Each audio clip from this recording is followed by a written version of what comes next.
최근 경주에서 40대 여성이 자신의 딸과 다툰 초등학생을 차로 친 사건 기억하시죠? 예, 사고가 어린이 보호구역 이른바 스쿨존에서 발생하면서 논란이 뜨거웠는데요. 결국 운전자의 고의성이 인정됐습니다. 자세한 내용 취재 기자와 함께 알아보겠습니다. 자, 이현아 기자. 네. 예.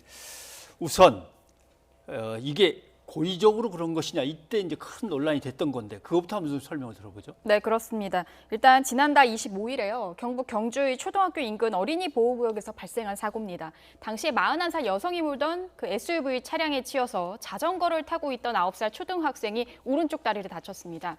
사고 전 이 피해 학생은 놀이터에서 운전자의 딸과 다퉜고 운전자는 이 아이를 때려놓고 사과하지 않는다며 학생을 쫓은 것이 확인이 됐는데요. 예. 당시 운전자는 자전거를 타고 가던 피해 학생을 수백 미터나 따라간 것으로도 드러났습니다. 예. 사고가 난 뒤에도 다친 아이를 걱정하기보다는 오히려 아이를 혼내는 모습이 목격됐다는 주장까지 제기가 되기도 했는데요. 이에 대해 피해자 측은 운전자가 일부러 사고를 냈다고 지적을 했지만요. 운전자 측은 세 차례 경찰 조사에서 고의성은 없었다고 해명을 했습니다.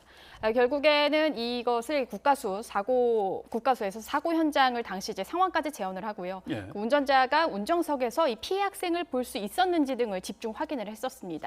이후에 이제 국가수는 CCTV와 블랙박스 두 차례 현장 검증을 통해서 운전자의 고의성이 인정된다라고 결론을 내린 겁니다. 예, 국과수의 결론이 나왔는데요. 그렇다면 앞으로 어떻게 진행됩니까? 일단 이 국가수 조사 결과를 바탕으로 해서요. 경찰 수사도 속도를 내고 있습니다. 경주경찰서 이번 주 안에 운전자에 대해 특수상해 혐의를 적용해서 구속영장을 신청할 계획입니다. 경찰은 고의성이 인정된 만큼 민식이법보다 더 무거운 특수상해 혐의를 적용할 것으로 보입니다. 이번 사고는 또 피해 학생의 누나가 SNS에 관련 영상을 올리면서 알려지기도 했습니다. 네. 그런데 어린이 보호구역인데 어린이 사고가 자꾸 납니다. 부산에서도 5살 어린이가 이 보호구역에서 차에 치인 숨진 사고가 있었죠. 그렇습니다. 지난 15일에 발생한 일인데요. 부산의 초등학교 인근 이 내리막길을 내려오던 승용차가 중앙선을 넘어온 SUV와 충돌을 했습니다. 이후에 이 승용차가 20m를 더 달려서 인도를 걷던 5살 유치원생과 어머니를 덮쳤고요. 이 사고로 5살 유치원생 끝내 숨졌습니다. 경찰 조사에서 승용차 운전자는 SUV와 충돌 사고 이후에 기억나지 않는다라고 진술을 했습니다. 반면 SUV 운전자는 승용차 충돌 과실은 인정하지만 사망 사고와는 관련 없다 취지로 진술한 것으로 전해졌는데요.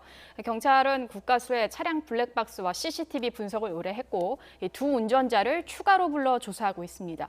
사고 경위를 정확히 밝히고 이 두 운전자 중에 누가 더 책임이 무거운지 그리고 또 민식이법 안전운전 의무 위반에 해당이 되는지 등에 대해서 집중 조사하고 있습니다. 네.